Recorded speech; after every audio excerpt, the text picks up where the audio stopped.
Selamat pagi teman-teman. Yuk bangun-bangun, udah pagi nih. Gimana tidur kalian semalam? Udah berdoa belum tadi pagi? Yuk sebelum kita mulai sesi, kita bersatu dulu ya. Satu dulu mulai.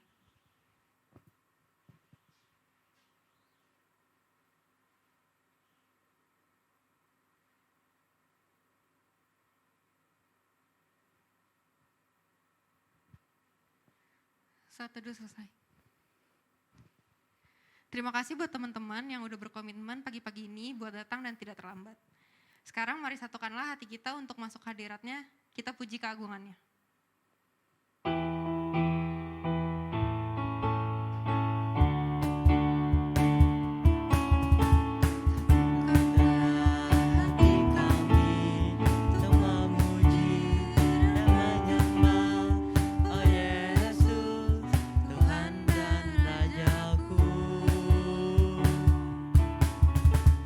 Eratkanlah tali kasih di antara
Teman-teman, mari kita bersatu dalam doa.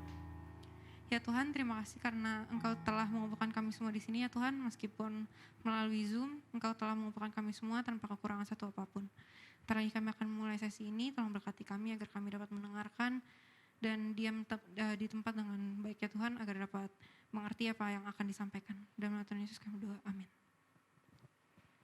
Nah, tentu kita selama pandemi ini benar-benar dikunci di rumah kan.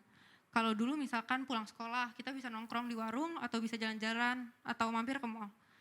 Mau ngobrol pun sama teman juga enak, rasanya nempel gitu kan sama teman. Nah, bedanya sekarang, kalau buat kalian yang masih sering ketemu empat mata sih bukan jadi masalah. Tapi karena adanya COVID kayak gini, kan jadi kayak nggak normal gitu kan. Komunikasi kita sama teman tuh lebih banyak melalui media sosial loh. Karena kita nggak sering maksudnya bertemu sama teman secara langsung, tentu kita kan nggak tahu keadaan masing-masing teman kita kayak gimana. Kita nggak tahu apa yang sedang mereka alami, apa pergumulan mereka. Kita pun pada akhirnya sungkan buat bertanya kabar karena kita sibuk dengan diri kita sendiri di rumah. Bahkan teman-teman kita yang dulu kita sering ajak ngobrol, apakah sekarang kalian tahu kabarnya mereka kayak gimana sih? Memang kondisi seperti ini, relasi kita benar-benar hilang, relasi dengan siapapun terputus. Nah teman-teman, mari kita merenungkan setiap dari apa yang teman kita alami loh. Terus abis itu kita kadang-kadang juga harus bertanya, apakah kita terlalu sibuk pada diri kita sendiri? Tuhan, Engkaulah yang mengenal pribadi kami. Ajarlah kami untuk dapat menjadi seorang Kristen yang gak egois, melainkan seorang Kristen yang peduli dengan sesama kita. Biarlah kita mau dibentuk menjadi serupa Kristus yang peduli dengan umat manusia, bahkan mengenal pribadi setiap kita, pribadi yang mengenal hatiku.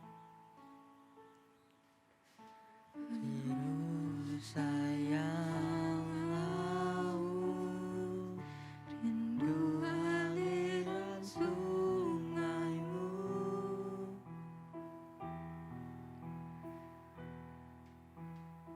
hatiku tak tahan menunggumu.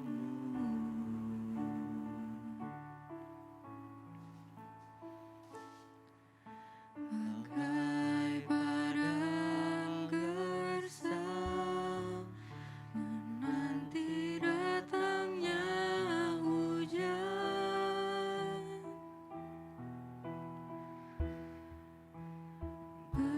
begitupun jiwaku, Tuhan.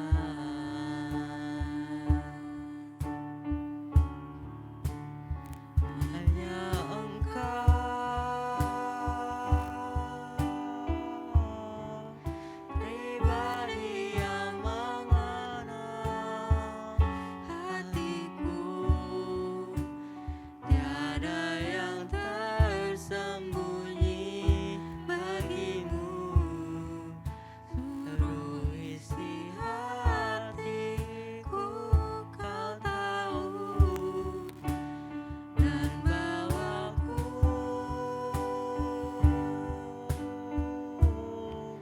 untuk lebih dekat lagi padaku, tinggal dalam indahnya dekapan kasih-Mu. Mari kita menyanyikan lagu ini sekali lagi.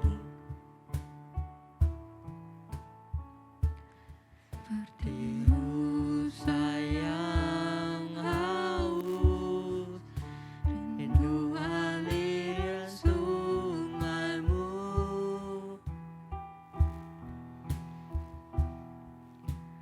hatiku tak tahan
disampaikan oleh Cirifung.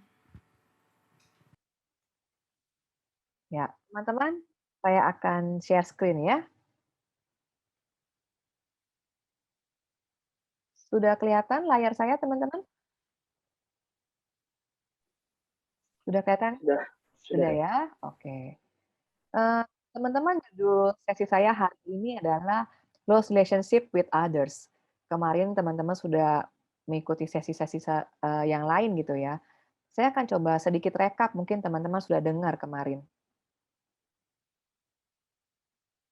Di dalam Kejadian 1 kalau kita melihat, teman-teman mungkin sudah sering baca gitu ya, ketika Allah menciptakan, Allah kita adalah Allah yang berelasi gitu ya.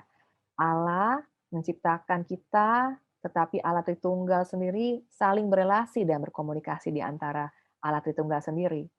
Ketika kita melihat di dalam Kejadian 1 ayat 26 dikatakan, "Berfirmanlah Allah, baiklah kita menjadikan manusia menurut gambar dan rupa kita." Maka Allah menciptakan manusia itu menurut gambarnya, menurut gambar Allah diciptakan laki-laki dan perempuan. Teman-teman, kita melihat bahwa Allah berelasi dan Allah menciptakan kita serupa gambaran Dia. Sehingga manusia dari awal diciptakan merupakan makhluk yang berelasi juga. Ketika sebelum itu dalam dosa, manusia pertama, Adam yang diciptakan oleh Allah, berelasi dengan Allah.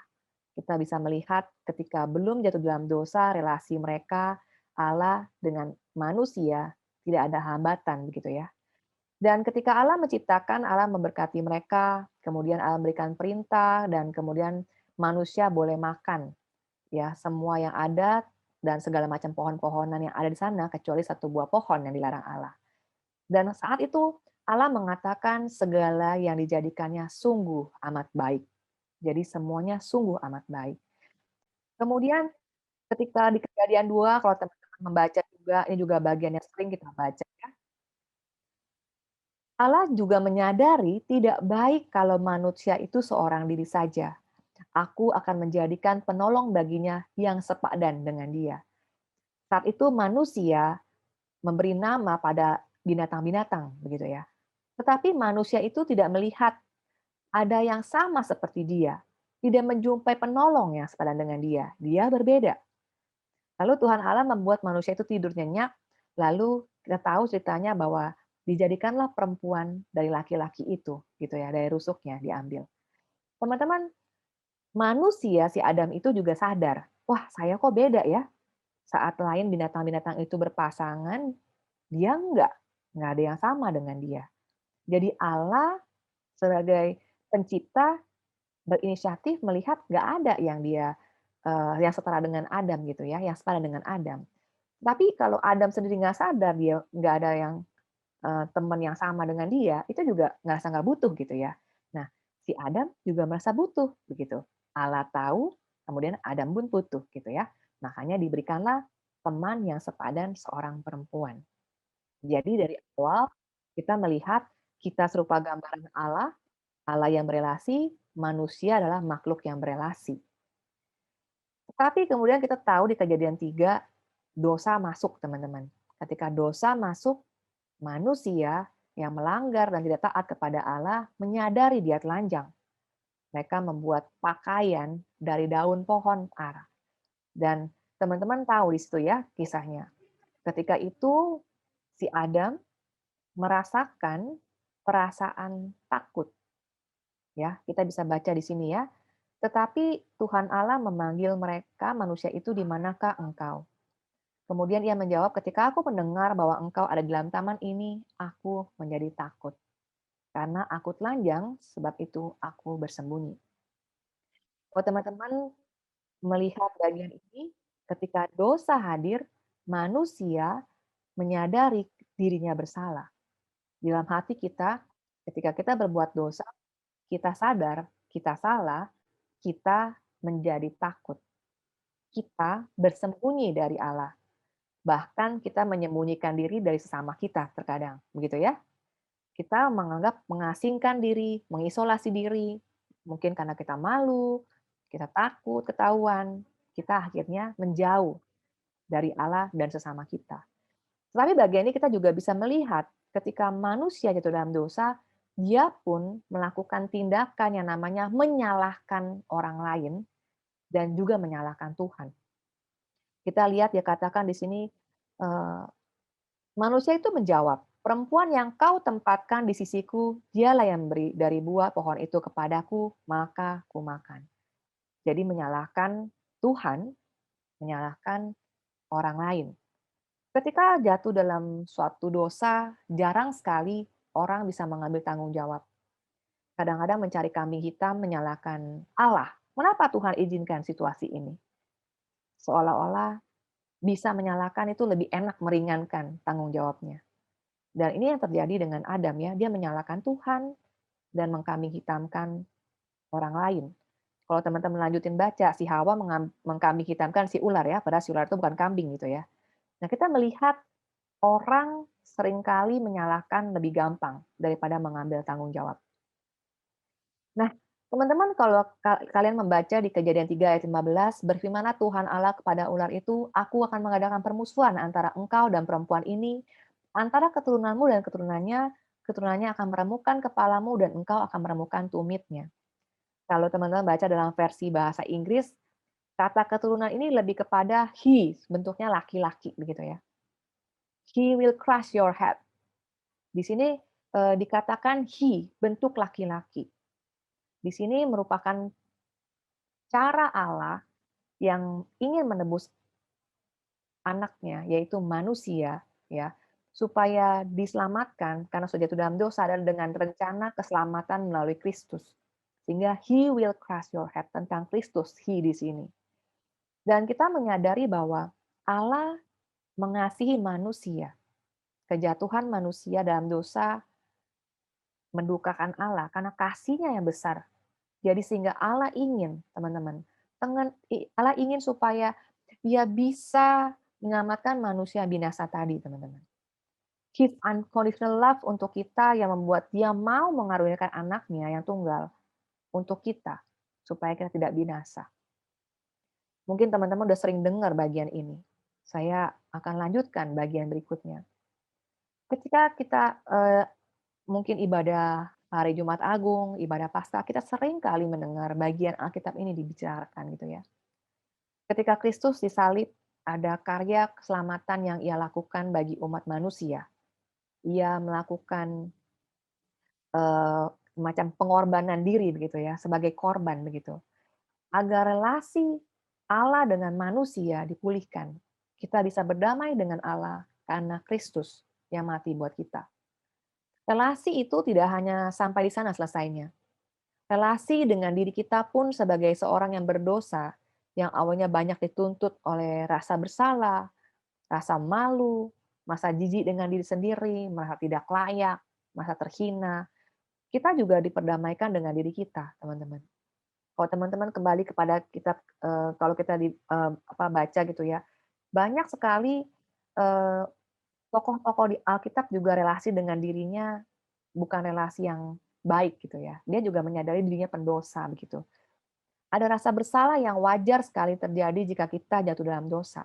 Malah jadi aneh ya kalau kita jatuh dalam dosa lalu kita nggak merasa bersalah begitu ya.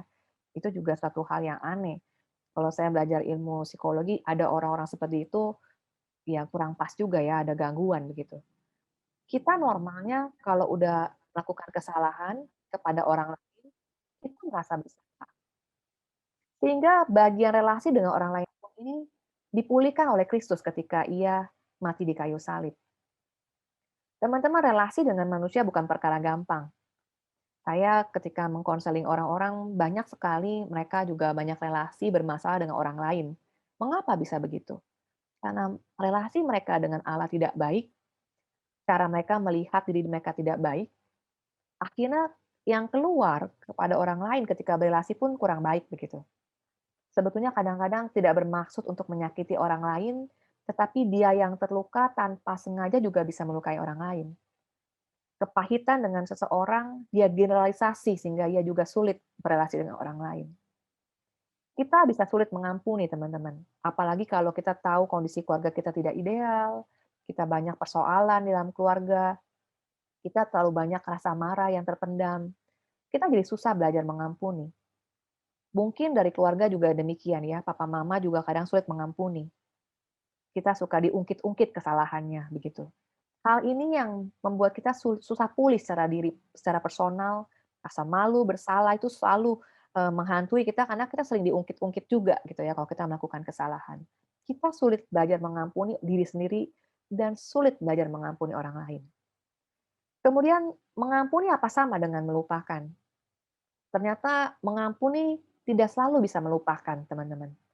Kadang-kadang kita masih suka keingat gitu ya, memori itu suka naik. Kadang-kadang pop up begitu saja, muncul di pikiran kita. Kadang-kadang kita berusaha tekan, tapi bisa naik lagi, bisa sedih lagi, bisa marah lagi, bisa pasang surut seperti roller coaster gitu ya. Kadang nggak enak perasaan ini semua. Teman-teman, mengampuni bukan perkara yang gampang. Relasi dengan orang bukan perkara yang gampang. Mengampuni diri sendiri nggak gampang, mengampuni orang lain juga tidak gampang. Mengampuni perlu proses dan perlu bantuan dari Allah, teman-teman. Kita memang perlu minta tolong, Tuhan saya tuh susah mengampuni, bantu saya, begitu ya. Dan terkadang mengampuni tidak selalu bisa rekonsiliasi. Misalnya contoh, misalnya orang yang ingin kita mintain maaf, atau orang yang berbuat salah dengan kita sudah tidak ada di dunia ini. Misalnya kakek nenek yang pernah buat salah sama kita, atau kita pernah buat salah dengan mereka, sudah meninggal misalnya. Nggak bisa rekonsiliasi. Tapi rasa bersalah masih tersisa misalnya di dalam diri kita. Tetapi bisa juga ada orangnya masih ada gitu ya. Mungkin masih bisa rekonsiliasi, misalnya kita datang kepada dia atau bikin surat minta maaf begitu ya. Tetapi kadang-kadang rekonsiliasi tidak bisa terjadi karena yang bersangkutan, orang itu, tidak bersedia menemui kita dan tidak bersedia mengampuni kita. Ketika belajar mengampuni adalah bagian dari saya mau mengampuni orang itu, tetapi tidak bisa membuat orang itu atau memaksa orang itu pasti mengampuni kita. Relasi ini sedikit rumit karena saya akan memberikan gambaran mengapa ternyata peduli dengan orang lain tidak gampang, teman-teman. Ingin menolong orang lain tidak gampang, ingin berelasi tidak gampang, karena ada berbagai isu yang hadir di dalam diri kita yang terkait dengan relasi dengan Allah yang akan berdampak juga kepada orang lain yang kita ajak relasi gitu ya. Tetapi di bagian ini saya ingin menekankan mengampuni adalah proses. Proses kita bertumbuh. Bertumbuh seiring kita mengenal Tuhan Allah kita tahu firman-Nya, maka kita belajar mau mengampuni seperti Dia sudah mengampuni kita. Merupakan sebuah proses pertumbuhan karena kita sudah mengenal diri kita dan kita mau menyadari kita lemahnya di mana, kita pun turut andil. Kita bertanggung jawab untuk segala hal yang terjadi. Sehingga kita dalam proses bertumbuh, kita menyadari kesalahan kita mau berubah, kita juga mau belajar mengampuni diri kita dengan tidak mengulangi lagi hal yang serupa, mencoba mengampuni diri sendiri berarti kita mau bertumbuh maupun bertumbuh. Teman-teman, ada satu bagian yang saya mau highlight di sini mengenai relasi, yaitu tentang toxic relationship. Sekarang ini kalau teman-teman baca di media sosial, banyak ya topik toxic relationship. Baik itu dalam hal pertemanan biasa, baik itu di dalam relasi pacaran, atau ada juga namanya toxic parenting, relasi dengan orang tua atau dengan keluarga kadang-kadang. Nah, teman-teman, relasi dengan orang-orang seperti ini nggak gampang ya. Kita bisa saja mengalami relasi yang toksik karena mereka melakukan tindakan-tindakan yang kita nggak bisa terima. Bisa bentuknya bullying, kekerasan secara verbal, secara seksual, atau apapun. Atau mereka ajak kita jatuh di dalam sebuah kegiatan-kegiatan yang kurang baik. Misalnya diajak minum, diajak merokok, ya, narkoba, hal-hal yang kurang baik. Teman-teman, orang-orang seperti ini bukan berarti mudah dijangkau, nggak gampang. Menjadi teman mereka, tidak serupa dengan mereka, itu perkara yang kita pun tidak mudah berteman dengan orang seperti ini. Dan terkadang, tanda kutip saya tekankan, kita perlu menghindari mereka. Karena kita bisa jatuh dalam hal-hal yang tidak bisa kita kendalikan, terbawa ke dalam arus pergaulan yang kurang baik begitu. Menjangkau mereka bukan perkara gampang, teman-teman. Saya pernah melayani di panti rehab narkoba ya, nggak gampang. Kalau kita tidak dibekali dengan bekal yang cukup, tidak mudah berrelasi dengan mereka dan tidak terbawa begitu ya. Ada healthy boundaries yang perlu kita jaga, kita pegang. Bagaimana kita hidup sesuai dengan firman Tuhan, nggak cross batasan yang Tuhan beri, yaitu pagar yang sesuai firman Tuhan. Ketika orang ajak kita melakukan hal yang kurang baik, contoh yang gampang lah ketika Adam dan Hawa makan buah itu. Buah itu Tuhan udah kasih tahu semua boleh dimakan, kecuali saya kasih pagar ya, yang ini pohonnya nggak boleh dikasih makan. Ketaatan itu sulit, teman-teman. Dia cross pagernya, cross the boundaries, melintas dan masuk ke dalam pagar yang Tuhan larang. Ketidaktaatan membawa masalah, jatuh dalam dosa, dan efek sampingnya banyak gitu ya. Ketika sudah healthy, inilah batas kita.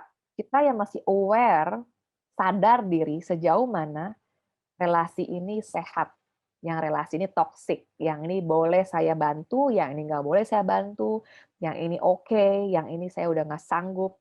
Kita mesti bikin gambarannya. Tidak semua orang bisa kita jangkau.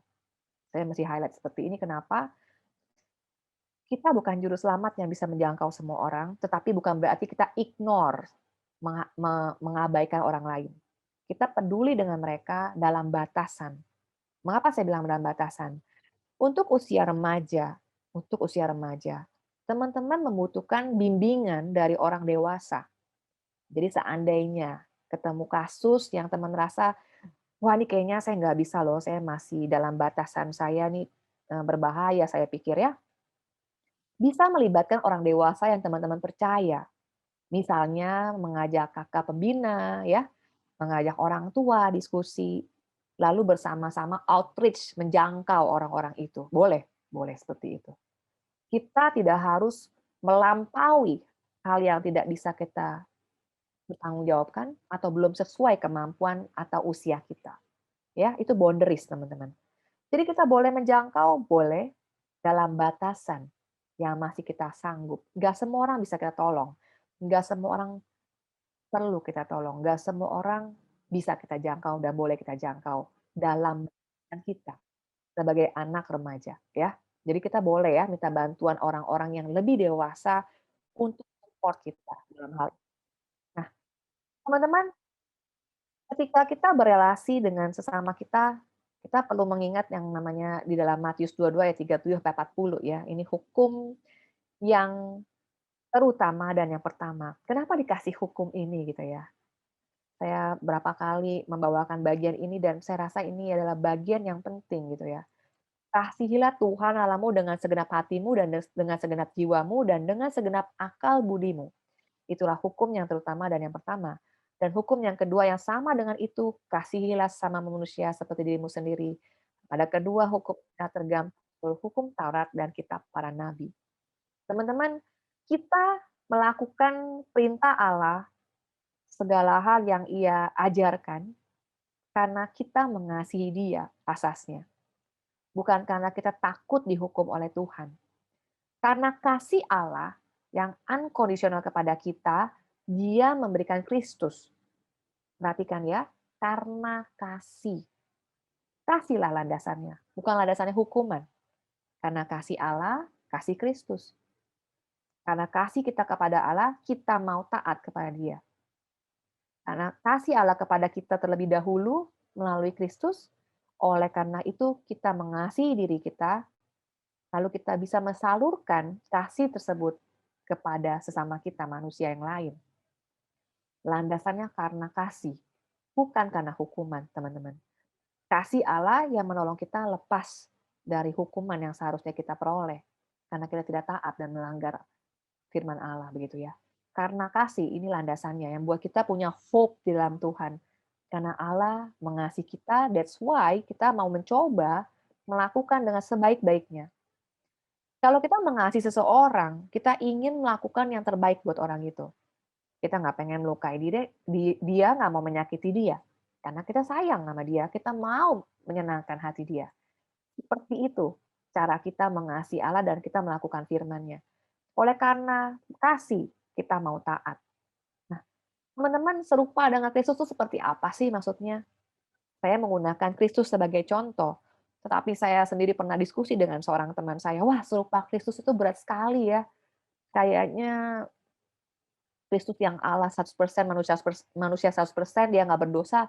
Bagaimana saya bisa serupa dia? Saya merasa stres jalaninnya, frustrasi jalaninnya."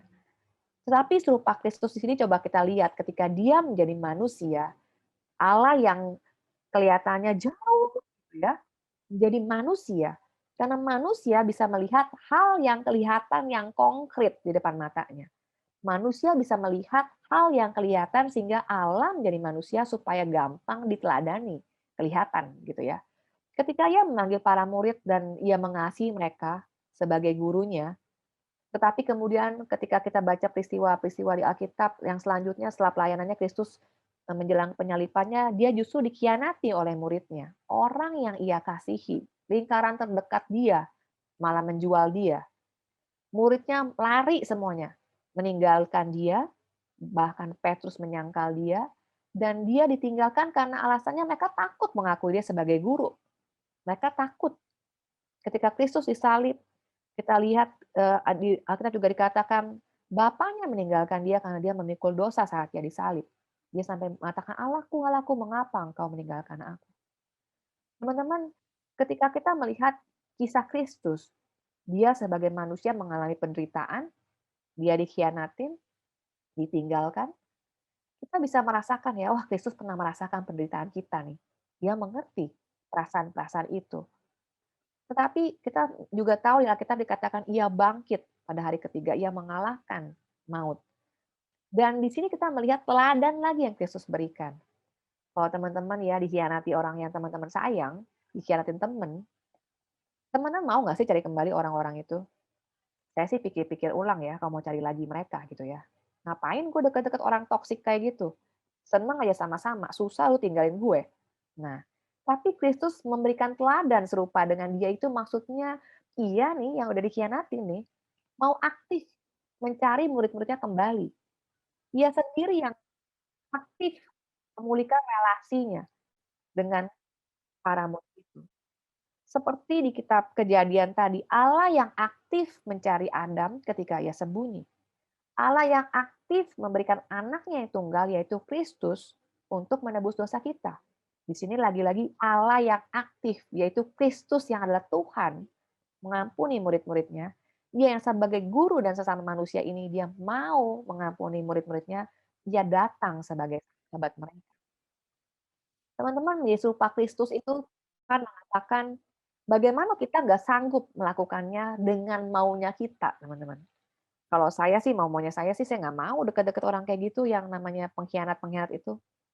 Tetapi dia mengatakan abide in him. Melekatlah kepada dia yang pokok anggur.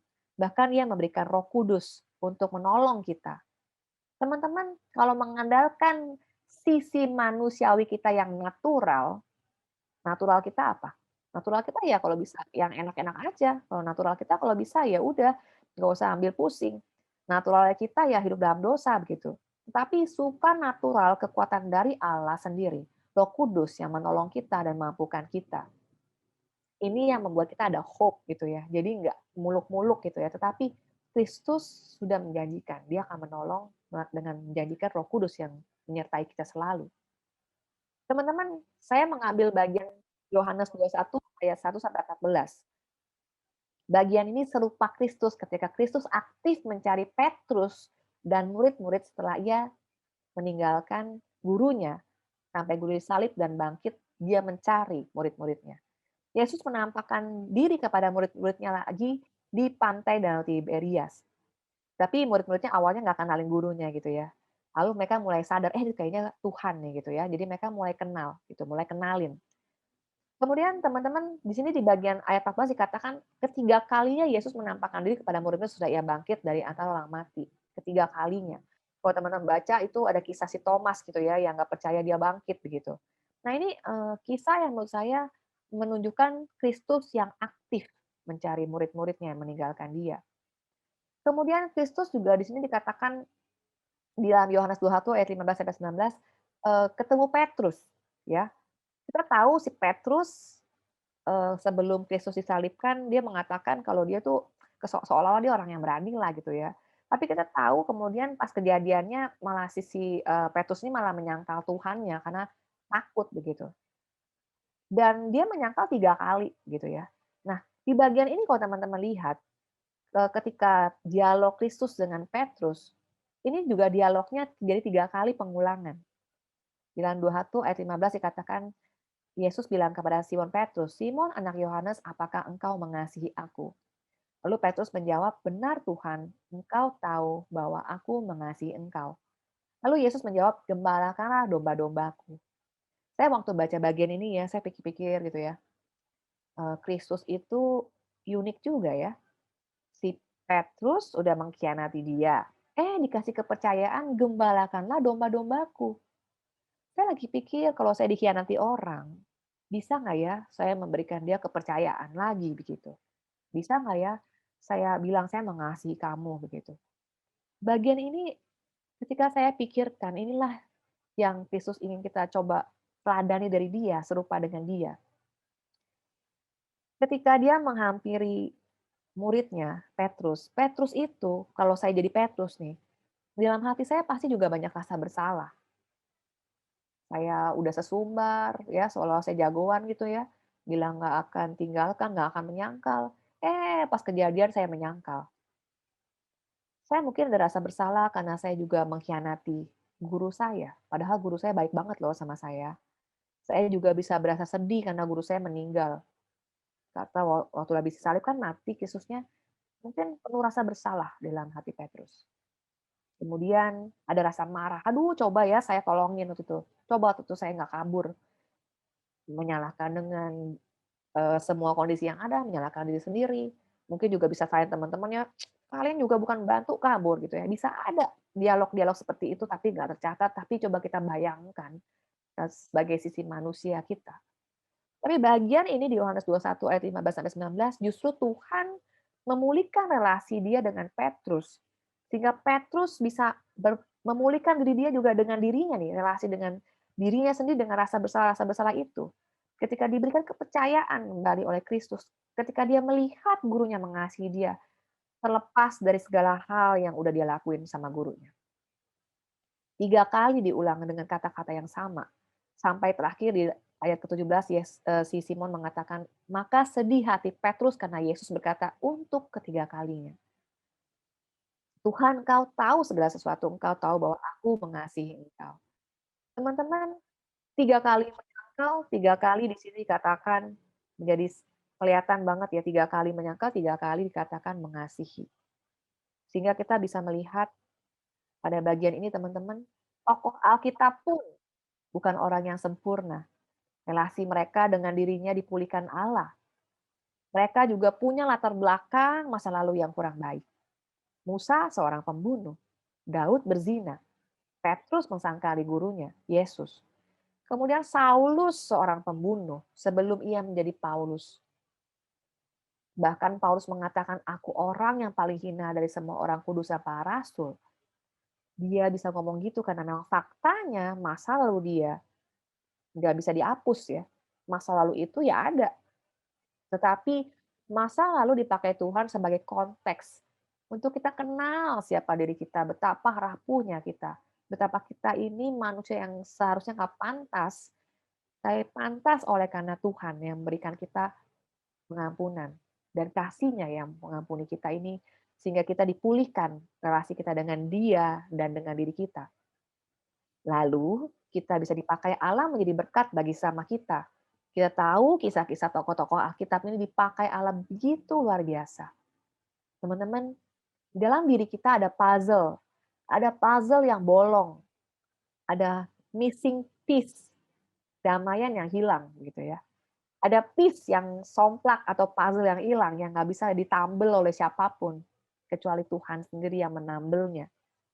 Teman-teman, kalau kita membaca di Galatia 5 itu tentang buah roh gitu ya. Di dalam dia, ketika dia hadir dalam hidup kita, kita perlu tetap mengambil bagian kita untuk bertumbuh. Ada Roh Kudus yang hadir menolong kita, tapi kita juga punya tanggung jawab. Hanya hope-nya kita adalah ada Roh Kudus yang memampukan. kita nggak mengandalkan kekuatan natural kita, personality kita, kerajinan kita doang. Kalau nggak kita akan frustrasi. Kita boleh minta, Tuhan tolong mampukan saya. Orang-orang di luar Tuhan punya daya juang yang tinggi, kepandaian yang tinggi. Ada beberapa orang bisa mengalami frustrasi-frustrasi, tetap menganggap kesuksesan itu tidak ada gunanya, mereka bisa depresi gitu ya. Karena mereka mengandalkan dirinya, mencoba mengendalikan segala sesuatu. Mereka lupa bahwa ada Tuhan yang memimpin hidup mereka, yang memegang kendali atas hidup mereka. Dan itu yang membuat kita bertumbuh, menyongsong hari-hari kita dengan lebih bersemangat. Tidak lagi hidup dengan masa lalu kita yang sudah Tuhan tebus. Tapi bagaimana menghidupi hari ini dan masa depan kita di dalam Dia yang menuntun kita untuk hidup memberi dampak bagi sesama kita. That's why kita butuh komunitas, teman-teman. Tidak ada persekutuan eh, manusia itu harus berelasi. Jadi kita perlu masuk dalam persekutuan gitu ya. Tapi tidak ada persekutuan yang ideal, teman-teman. Nggak ada komunitas yang ideal. Banyak orang berdosa yang berkumpul menjadi sebuah komunitas, yaitu gereja lah, KTB lah, teman sepermainan kita lah. Jadi nggak ada komunitas yang ideal gitu. Nggak ada keluarga yang sempurna, nggak ada keluarga yang ideal. Segala konteks yang Tuhan kasih buat kita bertumbuh, teman-teman. Kita perlu bertumbuh dalam segala konteks yang ada. Tetapi kita perlu mengerti kenapa konteks itu hadir, maknanya apa buat kita. Teman-teman, masa lalu kita ditebus Kristus, tetapi kadang-kadang hati nurani kita yang udah corrupted ini, yang udah rusak karena dosa ini, hati nurani kita bukan suara Roh Kudus, teman-teman. Tidak selalu seperti itu. Kalau hati nurani kita menuduh kita yang beda dengan apa yang firman Tuhan janjikan atau katakan, itu hati-hati dipakai oleh iblis untuk menuduh kita. Contoh misalnya, kita sudah berbuat dosa, kita sudah akui di hadapan Tuhan dosa ini. Kita janji sama Tuhan nggak akan ulangi lagi. Kita minta tolong Roh Kudus yang mampukan kita. Tetapi hati nurani kita terkadang sering self-talk dengan kita. Self-talk yang bentuknya destruktif. Contoh, kamu tuh pendosa, nggak layak melayani. Jangan ke gereja lagi, kamu tuh nggak berguna ya. Itu dipakai iblis buat menuduh kita supaya kita menjauhi komunitas. Tadi ingat ya, dosa buat kita takut bertemu Allah. Dia pakai iblis tuh untuk menuduh-nuduh kita. Awalnya iblis janjikan, oh kamu kalau nonton nih film ini, gak apa-apa. Nanti kalau udah nonton ya, dia pakai buat tuduh kita tuh, kamu udah nonton, kamu tuh orang jahat, kamu orang berdosa, kamu gak layak melayani Tuhan. Dia pakai mengiming-iming kita di awalnya, setelah selesai berbuat dosa, dia pakai buat menuduh kita. Tetapi ingat, jika kita mengakui di hadapan Tuhan, Dia mengampuni. Dan jangan terus hidup dengan self-talk negatif itu. Kita ingat janji Tuhan, kita mencoba bertumbuh, tidak mengulangi lagi hal-hal tersebut. Teman-teman, kalau teman-teman sekarang dalam kondisi darkness ya, kegelapan melingkupi kita, ingatlah tangan yang terbuka untuk kita dan mengatakan, sini-sini ke aku, datanglah kepadaku. Aku mau menerima kamu. Kristus datang bukan untuk orang yang suci, teman-teman. Enggak. Dari awal di Kejadian 3, ketika manusia itu dalam dosa, rencana Allah karena kasihnya, Dia ingin kita datang kepada Dia kembali. Ada pendamaian yang didatangkan oleh Kristus menjadi mediasinya dengan Allah. Teman-teman datang kepada Kristus. Dia membuka tangannya. Kita hanya mengasihi di hadapan Dia. Dan satu lagi bagian kita. Ketika Ia dengan aktif mencari kita, kita juga aktif mencari Dia, mengulurkan tangan. Kita mungkin dalam kegelapan, tapi ada secerca cahaya yang Tuhan sediakan sebetulnya. Tinggal kita datang kepada Dia. Mungkin kita awalnya takut, malu, semua rasa bersalah itu wajar. Itu wajar. Seperti Adam takut di Taman Eden, tapi Allah menghampiri dia. Dan ia juga datang kepada Allah. Teman-teman, kita juga perlu aktif mencari teman-teman yang terhilang. Karena kita lebih dulu ditolong Allah, dikasihi Allah, kita mau menjadi berkat bagi orang-orang di sana. Jangan terpaku pada hal natural kita yang pengennya santai, kalau bisa nggak usah ambil pusing, buat apa saya peduli sama orang lain. Tidak gampang menjangkau orang lain, nggak gampang. Saya juga kadang-kadang merasa males ya, capek nih, aduh udah capek gue sekolah PR-nya banyak gini, ngurusin lagi orang lain. Tapi kita perlu menjangkau. Kadang-kadang nggak perlu menjangkau terlalu banyak ya teman-teman. Saya tuh juga orangnya terbatas ya, nggak bisa punya waktu banyak buat menjangkau puluhan manusia, nggak bisa. Tetapi setiap Tuhan kirim satu, saya pertanggungjawabkan orang itu. Kalau saya datang ke ruang konseling saya, itu saya percaya Tuhan memberikan kepada saya. Tapi saya juga mesti outreach keluar sana. Ada satu orang juga yang masih saya layani. Kadang-kadang dia suka kayak hilang timbul gitu. Saya kalau, dia hilang itu ya, saya panggil dia kembali untuk me-reminder, ada saya yang akan support kamu. Dalam batasan loh ya teman-teman ya, saya tadi udah bilang ya, kita tidak bisa menjadi juru selamat buat semua orang. Ada batasan sehat yang perlu kita jaga. Dia pun, orang itu, perlu bertanggung jawab atas dirinya. Kita menolong dalam batasan kita yang menolong. Dan kita minta pada Tuhan, "Tuhan, saya nggak mampu, tolong sanggupkan saya untuk mampu melakukan pelayanan kepada orang-orang yang Tuhan percayakan." Nah, teman-teman nanti diskusi dipimpin oleh, eee, pemimpin kelompoknya atau Pak CK, tetapi yang saya ingin teman-teman diskusikan adalah dalam topik lost relationship with others ini pertama, coba kita kenali dalam diri saya ini, dalam diri kalian ini, kamu ini sulit berelasi dengan sesama karena hal apa? Apa ada isu-isu personal yang mungkin kamu kenali? Oh, misalnya saya pemalu ya, makanya saya sulit berelasi dengan sesama. Misalnya saya itu pernah ditolak, dulu saya deketin orang, orangnya malah omelin saya begitu ya, atau saya dihina-hina misalnya karena dianggap gak selevel dengan dia. Itu bisa bikin kita takut berelasi loh teman-teman. Itu isu masa lalu kita yang masih mengganggu, sehingga kita susah berelasi secara umum, susah berelasi. Nah, atau mungkin yang kedua, pernah nggak teman-teman terjebak dalam sebuah relasi yang toksik? Diajak yang kurang baik oleh teman-teman yang, kita pernah kenal di sekolah kah, tetangga kita kah, atau saudara kita kah? Nah, bagaimana kamu lepas dari sana? Nah, itu perlu kita kenali. Atau masih terjebak dalam relasi tersebut? Nah, coba teman-teman diskusikan. Kemudian yang ketiga, hal apa yang buat teman-teman sulit menjangkau teman-teman yang terhilang atau di luar Tuhan? Kalau saya nih, saya katakan, saya juga bisa merasa sulit teman-teman. Saya pernah share juga ya bahwa untuk membuat orang lain mengenal Kristus nggak gampang. Papa mama saya contohnya, masih di luar Tuhan. Jangkau mereka sulit. Kadang-kadang diomelin kalau cerita. Kadang-kadang mereka mengatakan, aduh anak-anak sosok menggurui orang tua gitu. Itu bisa sulit teman-teman. Itu kesulitan yang wajar. Tetapi bagaimana kita menjangkau mereka? Saya tetap menjangkau orang tua saya. Saya tetap berbicara dengan mereka, mengasihi mereka. Meskipun mereka masih di luar Tuhan, kita hanya bisa menjadikan diri kita sebagai teman, menjadi teladan secara halus sekali pendekatannya. Tetap mendoakan mereka. Mereka masih minta tolong kepada saya, mendoakan mereka. Itu bagian yang menurut saya, wow, meskipun mereka di luar Tuhan, mereka masih mau saya mendoakan mereka. Nah, teman-teman boleh share kepada teman-teman lainnya, diskusi seperti ini.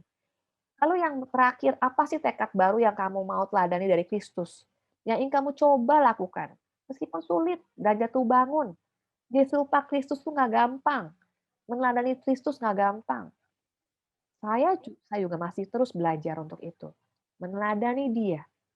Ada contohnya yang kelihatan konkret. Bagaimana serupa dengan dia. Teman-teman nanti diskusikan. Q&A, apakah ada pertanyaan? Kalau ada pertanyaan, teman-teman, apakah Pak CK sudah kasih linknya untuk bertanya? Linknya itu ada di dalam, Iya, tadi eee, share di chat. ya di chat Mbak CK akan share. Teman-teman kalau mau bertanya mungkin sungkan kalau di dalam chat ada yang baca gitu ya, atau mungkin takut dikenali namanya. Saya kasih link dari Google, ini linknya itu nggak ada namanya. Kamu boleh leluasa bertanya gitu ya kepada saya dalam forum ini tanpa nama. Silakan.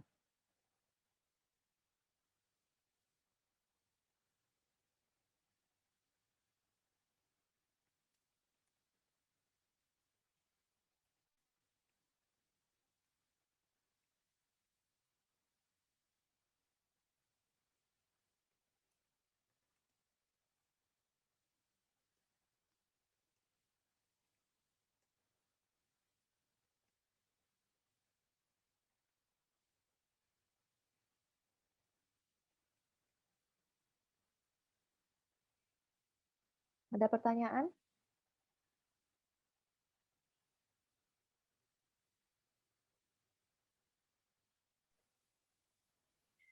Saya ada yang nanya, Oh, oke, Pak. mancing mancing. Mancing-mancing. Seringkali tuh kita punya kebiasaan ya termasuk saya juga ya, berasumsi berlebihan. Tapi kalau zaman sekarang tuh namanya apa, overthinking. Overthinking. Itu gimana ya mengatasinya? Karena kan, sometimes tuh ya kayak kemarin saya dapat artikel gitu ya, kita mau berbuat baik sebenarnya, cuma akhirnya diasumsikan salah gitu kan. Ya. Ceritanya kalau nggak salah, ada 2 orang cewek gitu ya, cewek yang satu tuh lebih tua, kemudian juga belum belum menikah gitu kan, terus si yang cewek yang si A ini mau menghibur gitu kan, ajak makan. Nah, ketika diajak makan, terus dia ngeliat dong si cewek yang lebih tua ini, ternyata kayaknya kurusan begitu kan. Nah, dia cuma motivasinya mau kasih kasih aja, dia kasihlah 2 sendok nasi dari piring dia gitu kan. Ketika dikasih gitu dia marah gitu kan, marah ya ngomong semuanya lah segala macem, ngungkit-ngungkit segala macem gitu kan. Nah, terus kemudian akhirnya dia merasa down, dia pulang, terus dia mikir, "Gue salah apa ya? Padahal gue cuma cuma berbuat baik," gitu ya. Nah, untungnya dia mungkin, ada apa, inisiatif, dia datengin lah si cewek tadi, terus Hmm. diajak ngomong gini-gini, baru ini. Nah, untuk menghindari atau mengatasi itu, apa yang semestinya kita lakukan? Apalagi kalau remaja kan langsung cepet gitu ya, jempolnya oper ke mana, share ke mana, begitu ya. Nah, itu Ya. mungkin bisa di Ini yang Pak CK ngomong ada 2 isu. Yang pertama adalah isu boundaries, yang kedua isu cara pikir ya, asumsi atau overthinking tadi ya. Kalau yang boundaries contohnya yang tadi soal nasi ya, kita, maksudnya baik ingin kasih nasi 2 sendok makan gitu ya. Teman-teman, nggak semua orang suka boundaries-nya di-cross oleh orang lain, dilintasi oleh orang lain ya. Kalau teman-teman tadi lihat, ceritanya Pak CK, orang ini maksudnya baik, dia mau bagi nasi 2 sendok kepada temannya yang dianggap kurus, gitu ya. Kebaikan kita tidak selalu bisa diterima oleh orang lain, orang salah paham. Ada orang punya boundaries yang kita perlu minta izin sebelum kita melewatinya. Contoh ya, kita punya pagar rumah, kita nggak senang kalau orang tiba-tiba masuk tanpa ketok pintu dulu, gitu ya. Sama, boundaries itu mesti minta izin dulu, meskipun orang sendiri, orang kenal, teman sendiri, orang tua sendiri atau saudara sendiri pun juga bisa marah kalau kita lewatin begitu aja.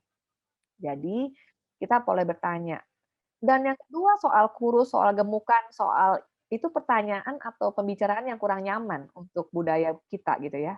Dan ini herannya orang Indonesia suka banget ngebahas soal kurusan dan gemukan. Beberapa orang bisa marah. Saya juga termasuk orang yang kurang nyaman kalau orang ngebahas tentang, "Kamu kurusan ya, kamu gendutan ya." Saya suka bilang dalam diri saya, dalam hati nih ya, nggak saya keluarin, "Kenapa sih basa-basinya mesti soal kurusan atau gemukan?" Itu. Jadi ada isu seperti ini yang kita perlu kenali, ada, kesopan santunan, ada hal yang tidak nyaman dibicarakan dengan orang lain dan tidak perlu dibicarakan, ada boundaries orang lain yang perlu kita hargai.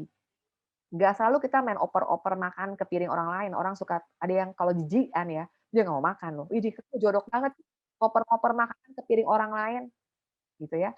Kita mesti nanya, "Saya mau bagi kamu nih, kamu mau?" Saya alergi udang ya teman-teman ya, saya alergi udang. Jadi kalau saya mau makan udang, itu resiko yang paling saya hindari. Tapi kadang-kadang kalau di restoran suka dapet udang gitu. Nah, sebelum saya acak-acak, saya lihat ada udangnya, saya akan nanya dengan sopan kepada orang yang terdekat saya. Saya akan tanya misalnya gini ya, "Saya alergi udang, di dalam bakmi saya ada udang nih, kamu mau saya oper ke kamu?" Kalau dia jawab nggak mau, saya tanya yang lain nggak mau, terus terpaksa udangnya saya buang loh teman-teman. Karena nggak bisa saya paksa orang lain, "Ayo ambillah, orang masih bersih, ambil ambil, jangan buang makanan." Nggak bisa teman-teman, orang punya boundaries, kita nggak boleh cross. Dan saya nggak berani makan, kalau saya makan saya bengkak-bengkak, mesti ke UGD. Itu namanya boundaries, tapi dikomunikasikan supaya nggak salah paham, gitu ya. Jadi bukan asumsi, jangan asumsi dia pasti doyan, jangan asumsi dia pasti mau, jangan asumsi udah bagus gua kasih nolak-nolak, jangan gitu, itu asumsi. Kita banyak hidup dengan asumsi, nanti kalau ngomongin topik topik pola pikir, kita akan bisa satu sesi nih ngomongin topik ini gitu ya. Karena ada pattern-pattern kita yang, keliru dalam pola pikir, itu tanpa sadar kita nggak kenali, dan itu terbentuk dari pola asuh orang tua, pengalaman kita, interaksi dengan orang lain. masalah culture, itu nanti bisa satu sesi tuh ngomongin tentang pola pikir yang keliru, yang bikin kita kalau berinteraksi dengan orang lain bisa banyak konflik atau makan hati karena kita memendam tuh dalam hati kita tapi kita nggak bisa omongin. Tapi kita bermain di sini. Asumsinya muter terus yang enggak mikirnya dia benci gua kali ya, makanya gua kasih udang nggak mau. Oh, gua tahu nih dia sangat sensitif nih ya, gua ngomong soal apa dia dia baperan. Padahal bukan itu. Penolakan dia nggak mau makan udang yang saya kasih, belum tentu karena dia baper atau saya nggak disukai. Tapi memang dia nggak doyan misalnya, atau dia sungkan terima dari kita. Kita perlu kenali isu-isu seperti ini dan jangan bermain dengan asumsi-asumsi. Dikomunikasikan aja dengan sopan begitu ya. Itu contohnya. Nah, ini udah banyak pertanyaan Pak yang masuk. Saya langsung bacain ya Pak ya. Silakan, silakan, Ci.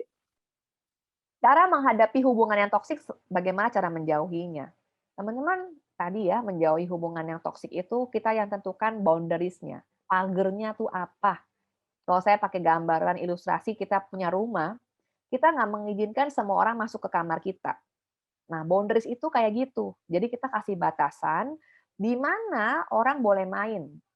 Apakah cuma di depan pagar, atau boleh masuk ke dalam pekarangan rumah kita, ataukah boleh masuk ke ruang tamu kita, ataukah boleh ikut ruang makan kita, makan bareng sama kita, atau boleh menginap masuk ke kamar kita. Kita tentukan boundaries-nya. Yang sehat tuh bagaimana? Misalnya boundaries-nya itu dia cross mulu tuh. Kalau misalnya ngomong sembarangan, lalu bisa juga mukul misalnya, atau dia juga bisa minjam duit kita misalnya. Wajar nggak? Misalnya seperti itu. Tentukan batasannya sejauh mana nih, kita tentukan. Lalu, apakah melanggar hukum negara Indonesia? Melanggar firman Tuhan kah?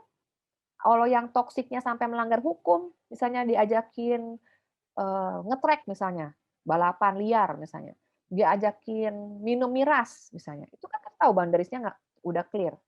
Tetapi kalau yang nggak melanggar hukum, yang boundaries-nya kesannya kayak bikin kita bingung, kita melihat ini wajar nggak? Ini masih oke nggak? Boleh nggak? Kalau kita bingung, kita boleh diskusi dengan beberapa orang dewasa untuk nanya pendapat mereka. Misalnya soal pinjam uang tadi. Itu hal yang remeh loh teman-teman. Cuma minjem duit, masa teman mau minjem duit nggak dikasih? Benar, boleh pinjemin atau enggak nih duitnya? Sejauh mana kita boleh pinjemin? Berapa jumlah besarnya? Kenapa dia pinjam uang terus? Untuk apa uangnya? Nah, itu namanya boundaries yang kita rangkai jadi sebuah pertanyaan untuk kita berpikir dan kita boleh tanya kepada dia, untuk apa uangnya? Dia toksik kalau tiap hari dia minta duit sama kita, teman-teman. Lu bukan maknya, lu bukan bapaknya. Kita nggak ada kewajiban untuk kasih dia uang, begitu ya. Tapi lama-lama kayak maksa, lama-lama jadi kayak palak dong ya. Kok jadinya kok kayak boundaries-nya jadinya dilewatin. Kok saya nggak nyaman ya. Dia ngerongrong saya nih lama-lama. Lama-lama dia ngancem-ngancem nih. Nah, itu kita kenalin. Derajat keparahannya menentukan sejauh mana dia melewati batasan dan sejauh mana kita mesti bilang, no, saya nggak bisa, saya nggak mau. Kalau dia semakin melampaui batasan yang wajar, teman-teman boleh minta pertolongan orang dewasa. Kalau di sekolah mungkin bilang ke wali kelas atau guru.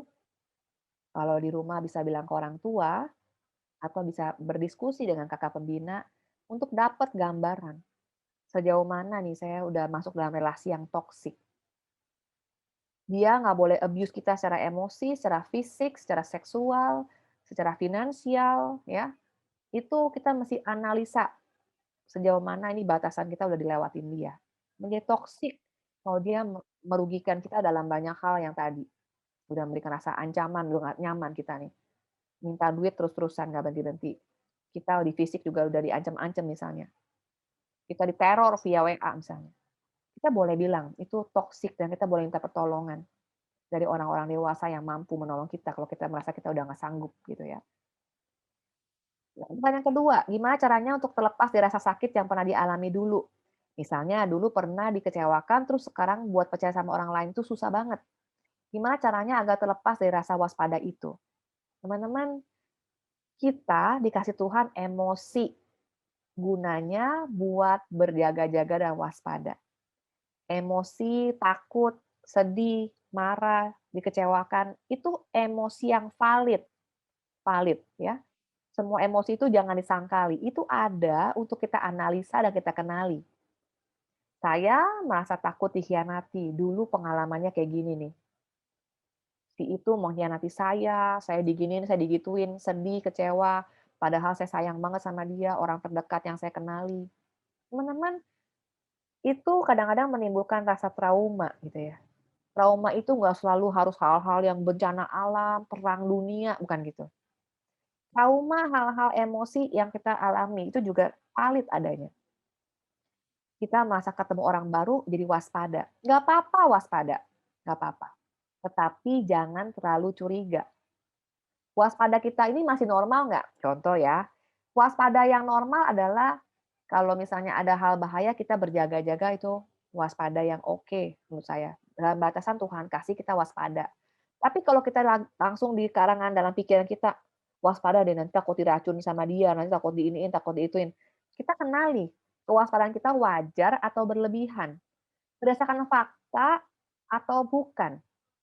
Kadang-kadang pikiran kita, emosi kita tidak sesuai, tapi kita yang cipta-ciptakan pemikiran itu. Teman-teman, boleh diskusi dengan konselor untuk menolong kita mengenali rasa takut, rasa kecewa yang pernah kita jalanin. Konseling tidak selalu berurusan dengan perkara-perkara yang berat-berat, nggak selalu. Bisa juga ngobrol hal-hal ringan hanya untuk bertukar pikiran, memahami kita punya keliru perspektif di mana sih. Itu menolong kita mengenali, ini pikiran kita doang atau memang pengalaman ini kita bisa belajar apa. Nanti konselor bisa bantu untuk menolong kita mengenali. Nah, bagian berikutnya, sebenarnya aku kurang tahu masuk sama topik atau tidak, tapi aku mau tanya bagaimana caranya kita bisa tahu yang mana suara Tuhan untuk kita melakukan sesuatu atau bukan. Oke. Teman-teman, saya selama ini nggak pernah dengar suara Tuhan audio ya. Belum pernah, nggak tahu Pak CK pernah dengar suara Tuhan audio nggak?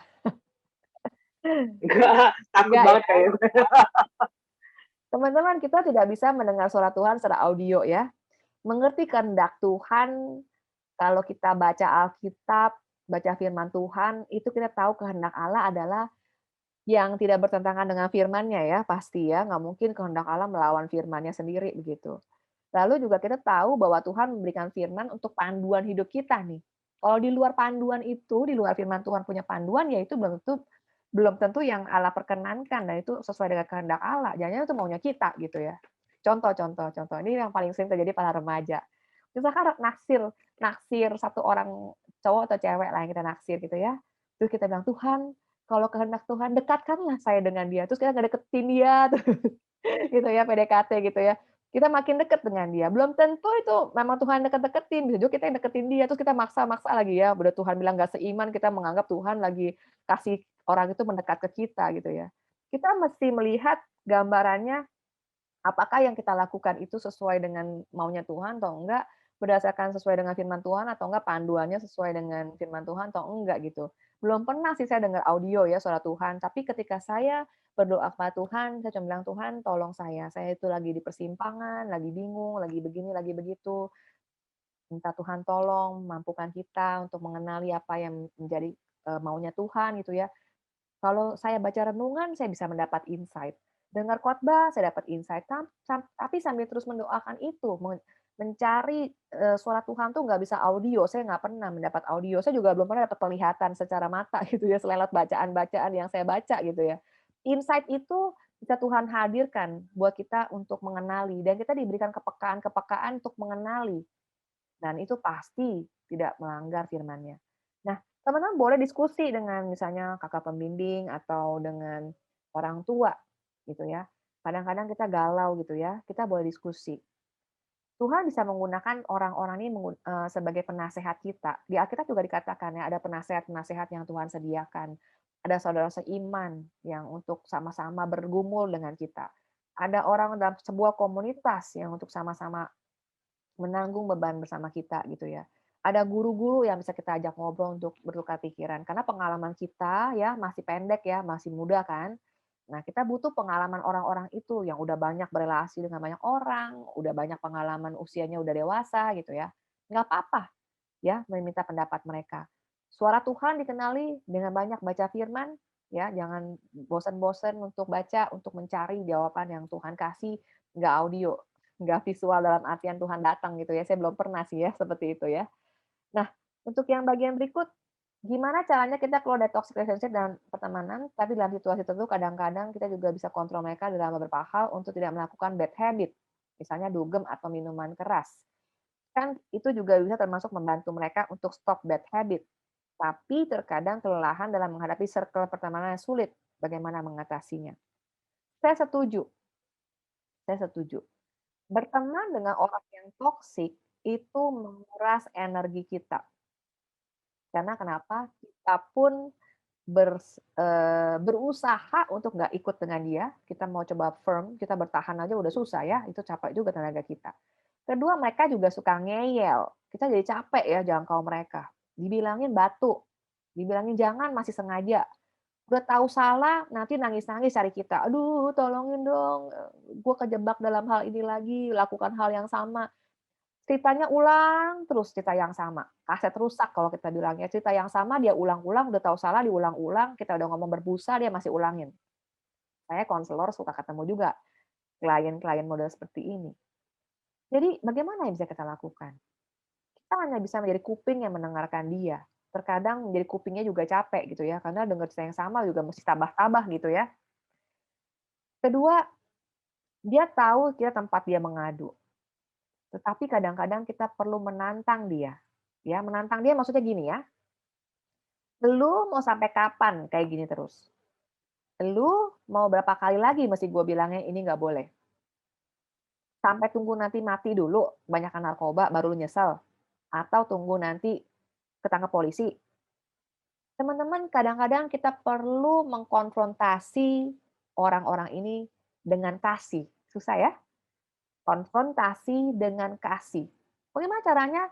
Tetap mengasihi dia, dia tetap dengar kita ini sahabat yang peduli dengan dia, bukan menghakimi dia. Itu susah loh teman-teman. Dia bisa bilang, gila ya, gue cerita ke lu malah lu hakimin gue lagi, lu mau gue cerita ke polisi. Jadi malah salah paham, bisa terjadi. Tetapi dengan kasih itu maksudnya dari hati ke hati kita ngomong kepada dia. Saya mengasihi kamu loh, saya kenal kamu udah lama, saya teman kamu sejak lama. Saya sedih kamu menggunakan narkoba misalnya. Saya sedih kamu minum minuman keras, saya sedih. Tetapi yang bisa berubah kamu. Saya nggak bisa mengubah kamu. Tidak ada yang mampu mengubah kamu. Kecuali kamu bertekad mau berubah. Dan kamu minta kepada Tuhan untuk bantu kamu berubah. Karena mungkin kamu merasa sendirian, frustasi, tetapi Tuhan mau tolong kamu. Teman-teman, seperti tadi yang saya bilang, kalau kita masih remaja, kita punya batasan kemampuan kita. Batasan pengetahuan dan pengalaman kita. Kita boleh minta tolong orang yang lebih tua, dewasa, yang lebih mampu menolong. Kamu bisa tanya kepada teman kamu, bagaimana kalau kita berdua ketemu yuk sama pembimbing kita, ketemu yuk dengan wali kelas kita, minta dia tolong kita bantu keluar dari masalah ini. Karena kamu udah coba gagal. Saya sebagai teman juga nggak mampu tolong kamu. Bagaimana kalau kita minta bantuan orang dewasa yang kita percaya mereka bantu. Jadi orang dewasa yang kalian cari juga yang benar ya. Jangan salah cari orang lain yang nggak benar, nanti malahan orang tua dewasa itu memanfaatkan kalian. Cari orang dewasa yang kalian percaya bisa menolong dan bisa diberikan nasihat yang baik begitu. Nah, bagian yang terakhir, masih ada 2 lagi. Seberapa penting influence orang tua terhadap sikap kita dalam berelasi? Teman-teman, orang tua kita terkadang bukan orang tua yang sempurna. Saya juga gitu ya. Saya juga suka banyak melarang anak saya, "Nggak boleh gini, nggak boleh gitu, mami takut nanti kamu rusak kalau begini dan begitu." Ya. Kadang-kadang orang tua suka dalam tanda kutip kepo. "Lu temenan sama siapa? Bapaknya siapa? Emaknya siapa? Anak mana tuh? Lu yakin dia anak baik-baik?" Gitu ya. Kita orang tua suka kepo. Tetapi orang tua memberikan kepedulian, tanda kutip ya, kepedulian dengan cara yang salah tuh kadang-kadang. Karena dia nggak tahu cara ngomongnya yang enak gimana gitu. Dia nggak tahu cara berkomunikasi yang baik dengan anaknya, cuma taunya ngomelin aja, curiga aja. Nah, saya kan konselingin banyak orang tua ya, yang punya anak remaja atau anak pemuda atau pemudi. Orang tua itu sampai kapanpun sangat bersedih hati kalau lihat anaknya susah, teman-teman. Kalau waktu kecil, bayi-bayi disayang-sayang gitu ya, usia balita sekolah dituntun-tuntun, usia SD disayang-sayang. Ketika remaja biasanya, relasi orang tua dengan anaknya dalam tanda kutip lebih serem, lebih banyak konflik, lebih banyak dramanya. Anak remaja banyak dramanya karena lagi hormonal. Hormon lagi banyak nih ya, gejolak hormon ya. Bisa jatuh cinta ya, naksir, emaknya akan ngomong, "Jangan pacaran ya, mami nggak setuju," misalnya. Larang-larang dalam relasi. Kedua, hormon nggak stabil bikin remaja gampang ngomel-ngomel, mood-nya kurang bagus. Akibatnya berantem sama papa sama mama. Itu sering terjadi, banyak kejadian kayak gitu. Relasi orang tua dengan anaknya ketika remaja lagi rumit, ditambah remaja lagi berelasi dengan lawan jenisnya rumit, relasi sama temennya rumit. Sehingga orang tua banyak was-was, baca lagi berita, si ini diculik remaja ini, si ini remaja kabur gitu ya. Itu bikin orang tua nggak nyaman. Sehingga orang tua mencoba masuk dalam relasi anak-anak dan kepo-kepo gitu. Nah, teman-teman, saya orang tua. Saya ingin anak-anak mendapat pengaruh yang baik dari saya dan dari temannya. Sehingga orang tua kadang-kadang banyak kepo-kepo tuh. Karena kita khawatir anak-anak salah pergaulan. Orang tua yang konseling ke saya kalau anaknya udah salah pergaulan, itu duka citanya luar biasa. Anaknya narkoba, emaknya sedih sekali. Apalagi kalau anaknya udah sampai jual barang, udah juga judi. Itu orang tua yang paling sedih adalah mama yang datang konseling biasanya. Karena kenapa? Papanya lebih menahan diri ya, nggak keluarkan ekspresinya. Mama yang konseling, curhat gitu ya, tahan anaknya gini, anaknya gitu, berduka karena anaknya gitu ya. Jadi teman-teman sebelum bertindak, sebelum berelasi dengan orang yang keliru, pikirkanlah ya, bahwa papa, mama meskipun tukang ngomel, mereka tidak pernah mau yang jahat terjadi kepada anaknya.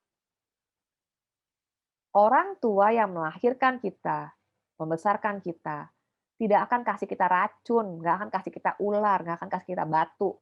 Dia mau yang terbaik buat kita. Hanya saja caranya. Orang tua tuh caranya suka nggak tepat ya. Ngomel-ngomel, ngancem-ngancem, ngerebut HP lah, nggak ngelarang ini nggak boleh, itu nggak boleh. Tapi itu cara kasihnya dia untuk melindungi kita gitu ya, anak-anaknya. Saya ini udah tua teman-teman, udah tua. Tapi papa mama saya masih begitu protektif dengan saya dalam artian juga khawatir kalau saya melakukan perjalanan dinas yang jauh, pergi ke sini dan ke situ. Suka banyak pesan-pesan, "Hati-hati ya, tuh jangan sampai kenapa-napa." Kadang dalam hati juga mikir, "Ya ampun, gue tuh udah tua, masih aja lu gitu." Kayak gue anak bocah gitu ya. Tapi itulah orang tua, sampai kapanpun dia akan sayang kita. Meskipun kita udah tua, udah ubanan, tetap aja dia tetap anggap kita anaknya yang masih kecil. Ya, jadi teman-teman, orang tua peduli, influence dia kepada kita itu penting, tetapi caranya kadang-kadang yang kurang pas atau kadang-kadang mereka kurang bisa jadi teladan ya. Tapi itulah orang tua kita yang nggak sempurna, kita belajar juga dari mereka. Bagaimana caranya mengatasi trauma dari masa lalu mengenai berteman dan menaruh kepercayaan kembali gitu ya. Teman-teman, proses ya, proses. Ketika kita pernah dikhianati, luka itu masih ada. Luka itu nggak hilang, nggak lupa, ya. Otak kita tuh paling pinter cari-cari hal-hal lama yang udah kita sekian puluh tahun juga masih ingat. Kalau yang namanya jelek-jelek mah paling pinter carinya gitu ya. Nggak bisa hilang cepet, perlu proses. Tetapi kita nggak bisa terus ulang-ulang kayak seperti kaset rusak atau video yang diulang-ulang terus kita ingat-ingat kembali. Kita belajar untuk melepaskan masa lalu kita dan hidup di masa sekarang ini. Masa lalu nggak bisa kita hapus, kita pasti masih ingat. Tetapi masa lalu Tuhan kasih ke kita buat konteks untuk membuat kita bertumbuh, mengenal diri kita nih. Wih, ternyata saya itu dendaman ya. Ternyata saya ini gampang baper ya. Ternyata saya ini curigaan ya. Itu nggak apa-apa, dikenali aja.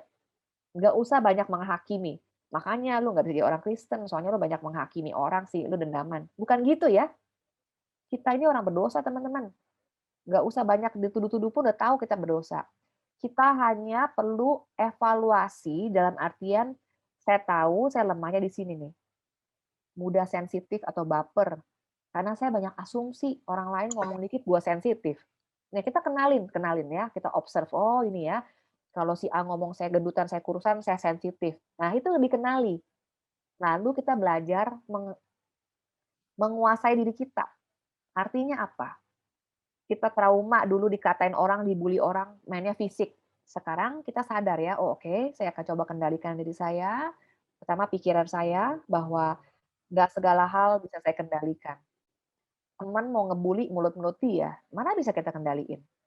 Yang bisa kita kendalikan responnya kita. Bagaimana ya udah kita perlu mungkin memberikan gambaran dan batasan. Mungkin contohnya dikomunikasikan, saya minta tolong ke kamu kalau bicara tidak seperti itu. Itu kurang sopan, kurang baik, saya kurang nyaman diperlakukan seperti itu. Atau kalau nggak bisa ngomongin langsung, kita hanya bisa mencerna, ya udahlah saya kendalikan diri saya, jangan omelin orang ini. Ya udahlah saya senyumin aja lah. Kalau saya omelin dia lebih tua, kalau saya omelin dia tante saya, kalau saya omelin dia teman mama saya, masa saya ajak berantem. Nah, kita pikir dengan logika kita nih yang lagi mengalami rasa tidak nyaman, kita cerna, kita cerna. Yang wise seperti apa, yang bijak bagaimana. Jangan kita semuanya yang kita omelin, semua kita labrak. Nggak bisa.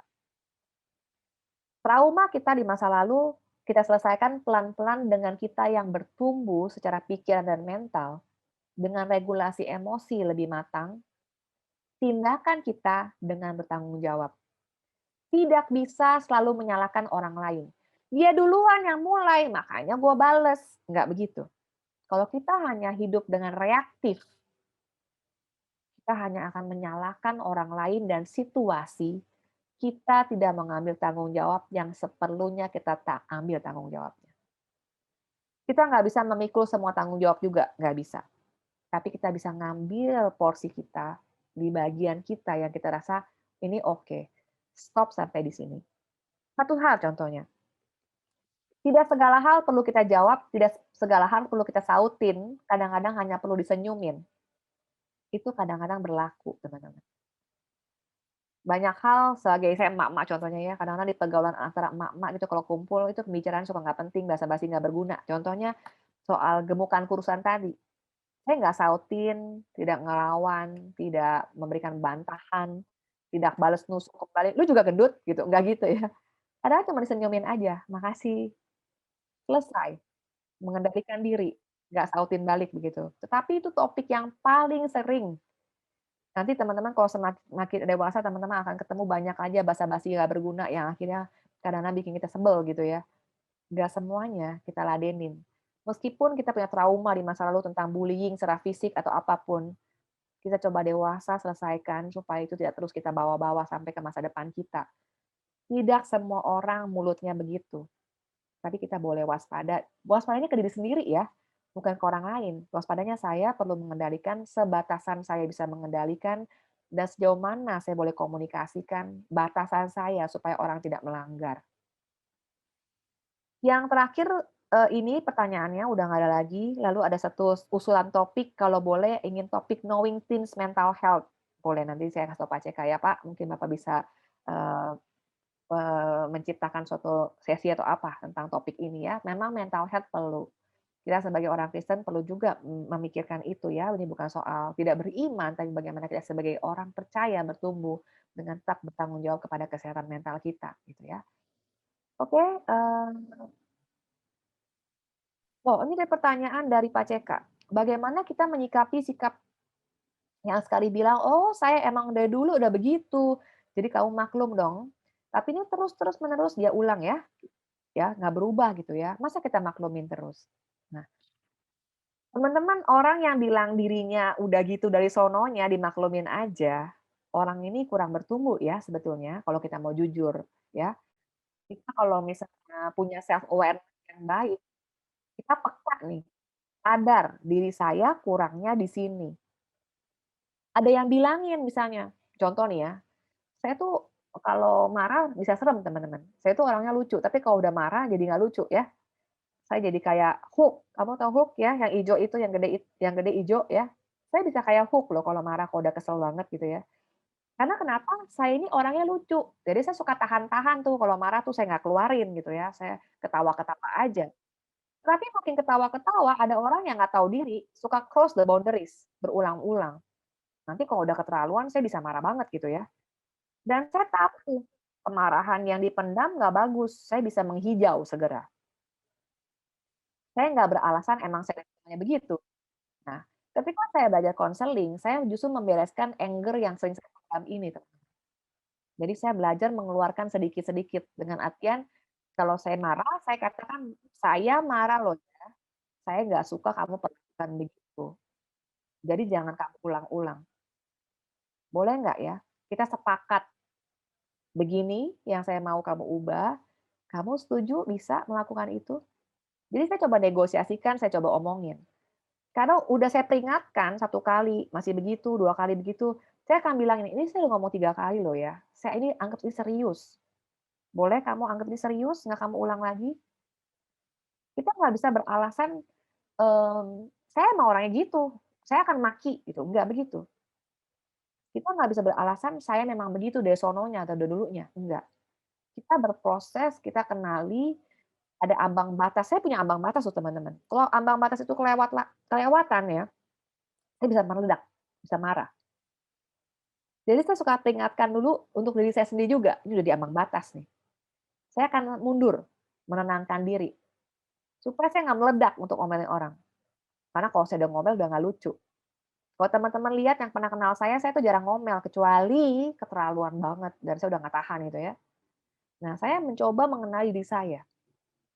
Saya punya isu kalau saya marah meledak banget karena saya terlalu lama pendam, nggak saya komunikasikan, atau saya sungkan tapi ujung-ujungnya jadi ngamuk gitu ya.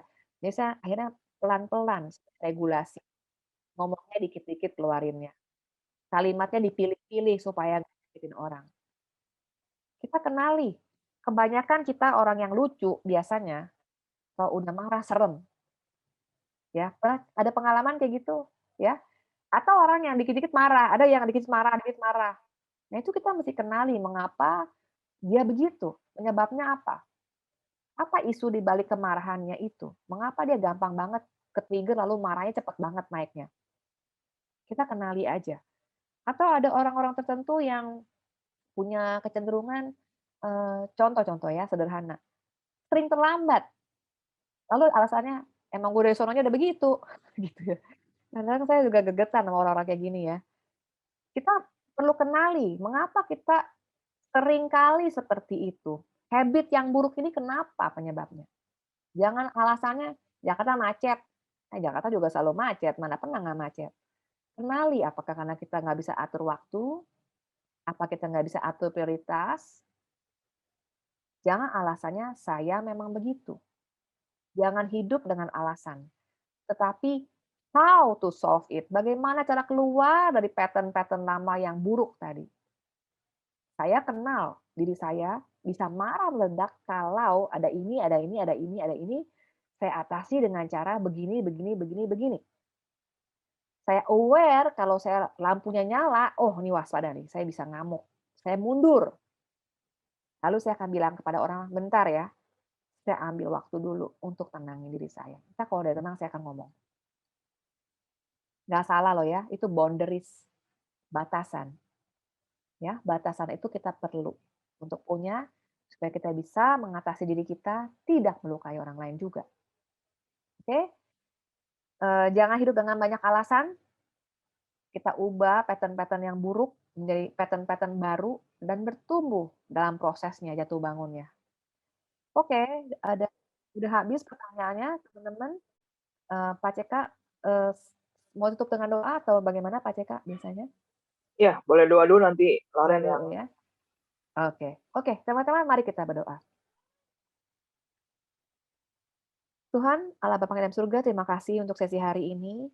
Suatu sesi yang mungkin masih kurang, banyak hal yang perlu dibicarakan, tapi terbatas oleh waktu.